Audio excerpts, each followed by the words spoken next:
I shall now invite him on stage to share it with us. Thank you, Your Honor. We were just inspecting the luggage of the other people involved in this case, and we found an identical sample of the water from the primordial sea among Linny's personal effects. What? That can't be.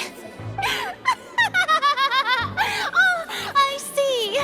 Well, how wonderfully comedic to have your own counterattack only to come back and wound you. Does this not clear all doubt? My dear citizens, my loyal audience, allow me to present my reasoning and bring this performance to a swift close. Linny did not need to take part in the dissolution of the young woman at all. Indeed, he did leave the scene via the vent, having made modifications to the props beforehand. His accomplice Cowl then caused Halsey to vanish using the water from the primordial sea. But upon his return, in cruel avarice, Linny desired sole credit and prepared to do away with his partner in crime. Ultimately, he knocked Cowl out, and the tool meant to cover the crime up also became a murder weapon. Now, as much as I regret having come to such a viciously straightforward conclusion, it does seem that the famed Fatui is quite the cold-blooded and ruthless organization. Am I right, Mr. Linny? We've used up all the evidence we collected. There's no way for us to make a rebuttal here. Is this the end of the road? Oh no.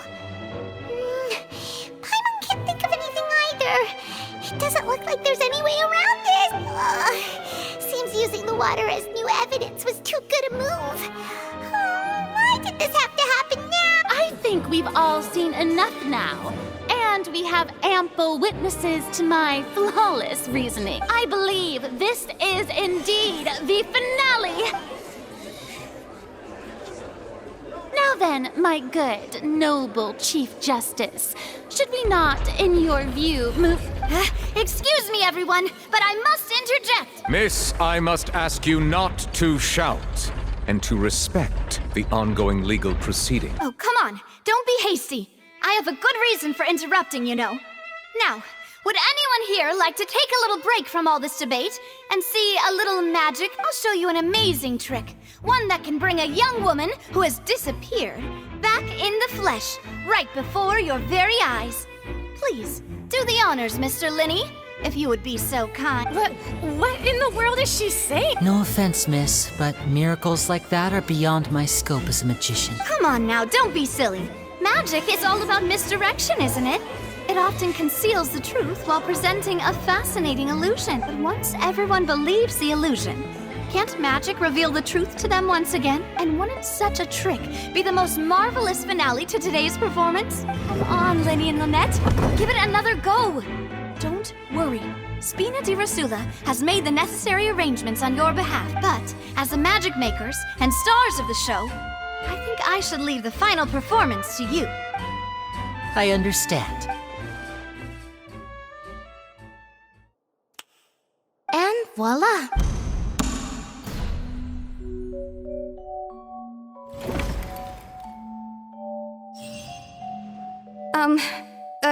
Sorry for the interruption. Wait, isn't that Halsey?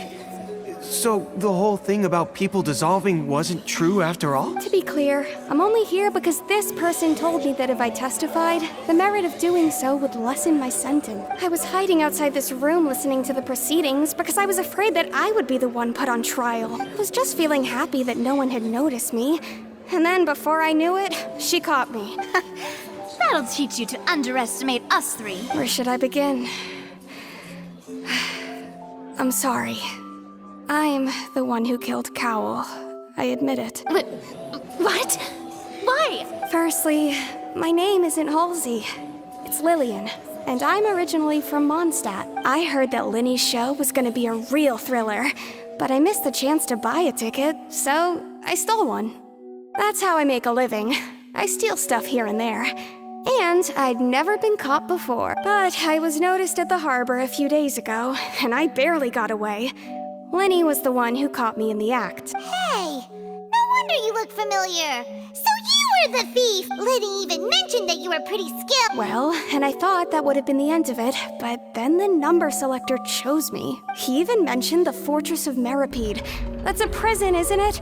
So you can imagine how shocked I was. I thought he was on to me for sure. So I played along with the show while looking for an opening to flee. But then I got water poured on me for no reason, and then someone jumped into the tunnel to nab me. I wasn't going to take that lying down, so I knocked him out and stuffed him into the box. There was nowhere to run from there, though, so I had to change my clothes and hide in a box containing performance costume. I slipped out after the first guard arrived at the scene and continued hiding inside the opera house. Can a person even hide in there? But I swear, I didn't know that the water tank would fall down. Really, I swear it. Had I known that, I wouldn't have put him in the magic box. I may be a thief, but I'm no killer. Well, that makes everything pretty clear now, doesn't it? This time, we need to tell the entire story from Lily-Ann's perspective.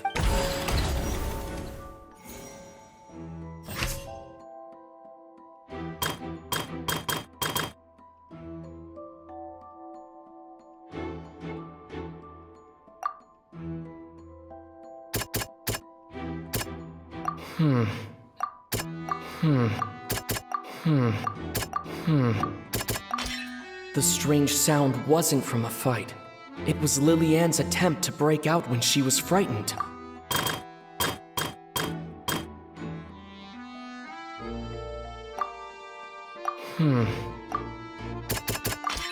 The flower vase was not broken to cover anything up, but was smashed during the struggle between Lily-Ann and Cowell.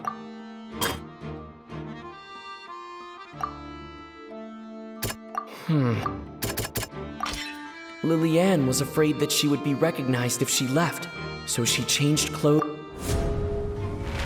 And it's Ace Detective time! Having been selected out of the blue, Lily-Ann panicked. Her panic only intensified after she entered the tunnel and had water poured on her head. So she kicked the door open, producing the thud we all heard. Hearing the commotion, Cowell leapt into the tunnel, only to discover that Lily-Ann had not dissolved. He did not know that Lily-Ann was not from Fontaine, but was a thief who made her way in by stealing a ticket. Mistakenly believing that the water from the primordial sea needed time to take effect, he tried to force Lily-Ann back into the box. The two broke the flower vase during the struggle, but Lily-Ann came out on top, knocking Cowell out and putting him in the box. With no way of escaping, she changed her clothes and hid in the costume trunk until the performance ended.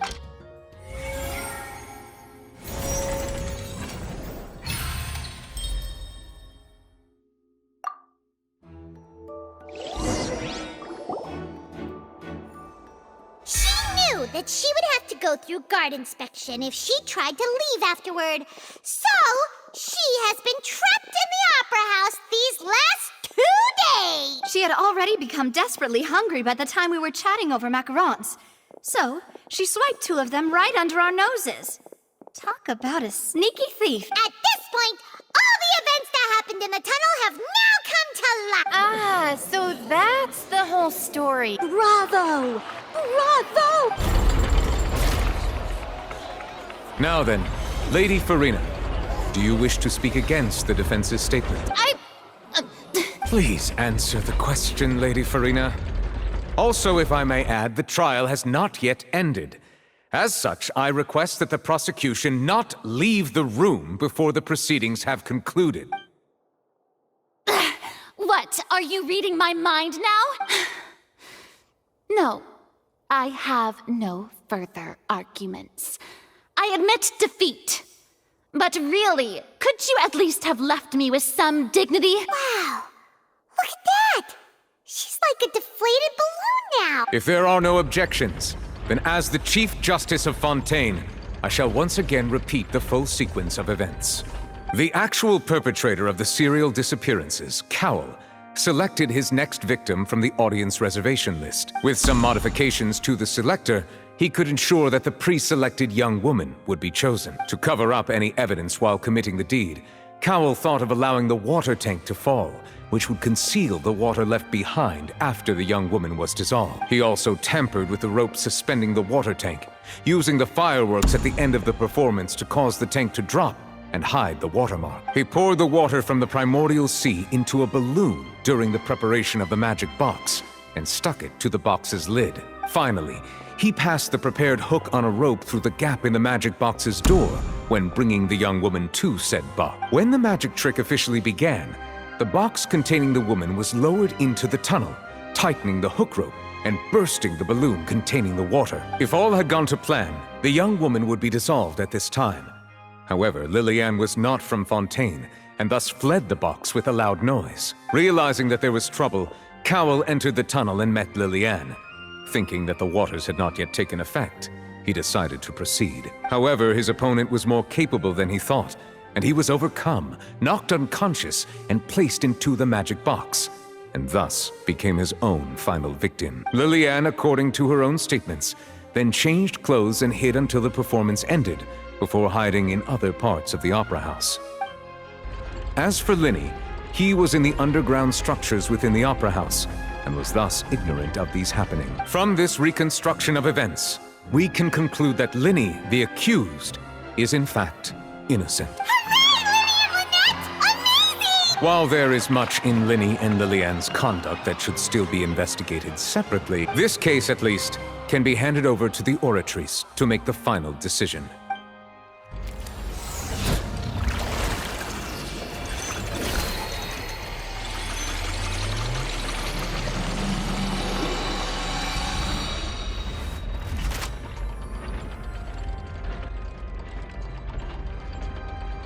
As such, Linny and Lynette are officially declared not guilty.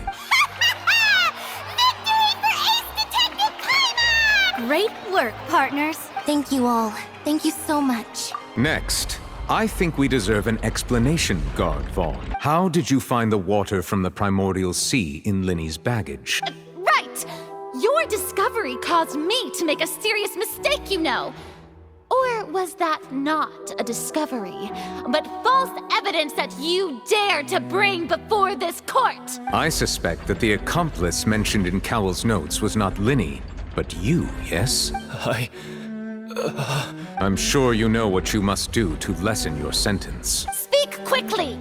Unless you want to earn yourself a one-way ticket to Coupon Town. I was just following orders. We were supposed to place blame for the serial disappearances onto Linny, and thus cause suspicion to fall on the Fatui. The higher-ups said this was the best opportunity to do so. And now that your plan has fallen through, and the secrets of the water have been revealed, you have become a liability to said higher-ups, yes? Therefore, you would be wise to tell everything you know, and seek the protection of the guards. Yes, I'll tell you everything I know. Our boss discovered that the water can cause people to dissolve. It can also be made into a potion, which when extremely diluted, can cause people to experience unforgettable exhilaration. We've been in this business for a while now, and have made decent mora off it. The disappearances were also the boss's idea. I mean, this is the boss we're talking about. The...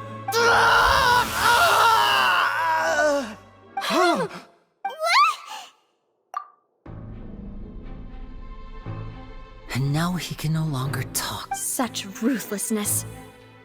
I shouldn't have expected any less of them. An outrageous act. All present, please submit to inspection immediately.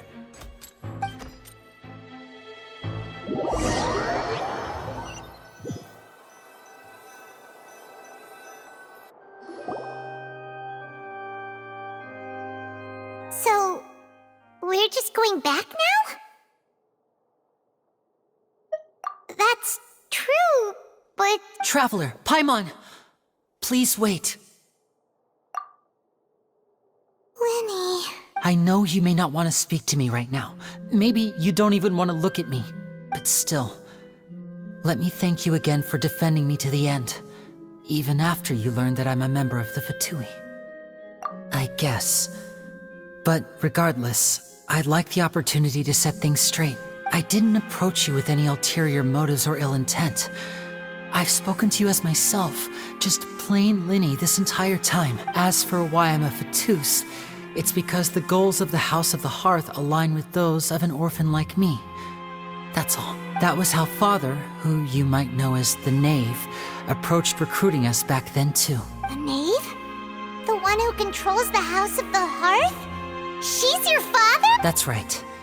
And since we're here, I was wondering, would you mind hearing a story? It's about my past. Back when our parents first died, Lynette and I were left wandering the streets. To survive, I took to surreptitiously observing an older street performer who did magic. It took me several days to figure out how he pulled off his amazing tricks. I took my sister through several streets until we found a crowded corner, and we began to perform magic tricks there. To my surprise, we proved to be pretty popular, and we could at least stop worrying about where our next meal would come from for a time. But I didn't want my sister to remain a street rat together with me forever. Before long, an aristocrat came to me and claimed that he wished to take us in after watching my performance. So you went from orphans to nobility just like that? That was how we felt at first too. As if fate was on our side and we could say goodbye to those painful days. But I gradually discovered that while we were called foster children, he was really after my talent for magic tricks. He would constantly take me to all sorts of banquets to garner attention, which he would then use to expand his social circles. That doesn't seem too bad either. Better than roaming the streets at any rate. It took a while for me to realize just how dark his heart really was. After one particular performance at a banquet, I discovered that Lynette was not on the same return vehicle as me. I waited a long time after we returned home, but she did not come back. I went to that noble's bedroom and asked him about her whereabouts. The answer he gave me was, she caught the eye of the most eminent person at the banquet, so I sent her over as a gift. I mean, you'll be able to perform your magic regardless of who your assistant is, yes? Oh no. So he was gonna... But wouldn't Fontaine's laws deal with such people? As far as outsiders are concerned, this is a relationship akin to adoption or foster care, and they have their ways of escaping the eye of the law. I managed to ferret out the location of the mansion of that so-called eminent person and hurried through the night. But by the time I leaped over the walls, avoided the guards, and made my way in, all I saw was the moonlit ground covered in blood, and the knave standing there in the darkness. So, she'd already taken care of that guy. That's right. She had rescued my sister before she could come to any harm, and had even discovered several girls hidden in a basement, all of them orphans. Father, the knave, might have seen something in me, and so she made me an offer. The House of the Hearth welcomes you, for your interests align with ours. Here, none will ever betray you. Indeed, betrayal shall never be permitted here. I was hesitant to trust her. I had just been betrayed by nobles, but she was also quick to destroy the noble who had taken us in at first, giving us back our freedom. Oh, so that's how the two of you joined the House of the Hearth. She has her own plans. She has gained permission from the Tsaritsa to first use the Gnosis's power once she obtains it. She plans to use it to find a way to break the prophecy and save Fontaine. So, she believes in that prophecy too? That's right. The whole House of the Hearth is currently working to combat that crisis. Today's case has also proven that people from Fontaine can indeed dissolve into some sort of water, thus further supporting the prophecy. Everyone at Hotel Bouffe d'été, including the knave, has their roots in Fontaine. And we will always defend our homeland. To us orphans, the only connection we have left to this world, apart from our family, is our homeland. So, from small deeds like distributing magic pockets to huge schemes like stealing a gnosis, everything is aimed at dealing with that prophecy. It's all right. I understand. The only thing I can do is relate all this to you. I just hope you can understand that even as a member of the House, I have never stopped making my own decisions, and that I believe what I'm doing is right. If you should need anything at all in the future, feel free to find me. I will do my best to help you, as plain Linny.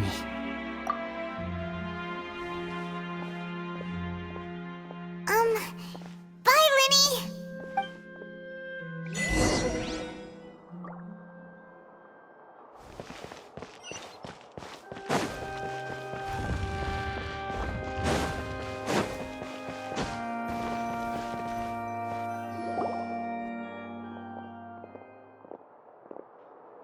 Hey there! What was with the disappearing act you pulled right as the trial ended? Were you looking for us, Navia? Well, this whole thing isn't exactly over, is it? I do feel that we're getting closer to solving the serial disappearances case, though. Don't you think so, too? Huh? What's wrong, my dear partner?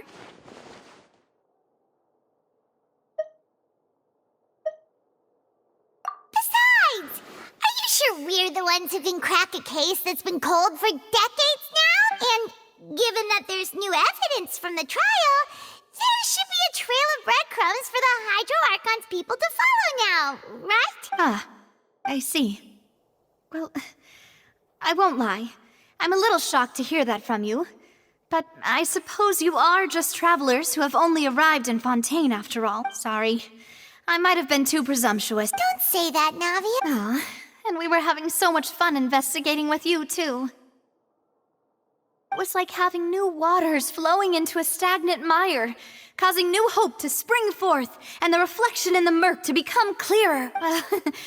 Sorry about that. I'm a bit prone to nostalgia. Don't mind me. Wait, shall we have a farewell meal? You know, to commemorate our time as partners? Huh?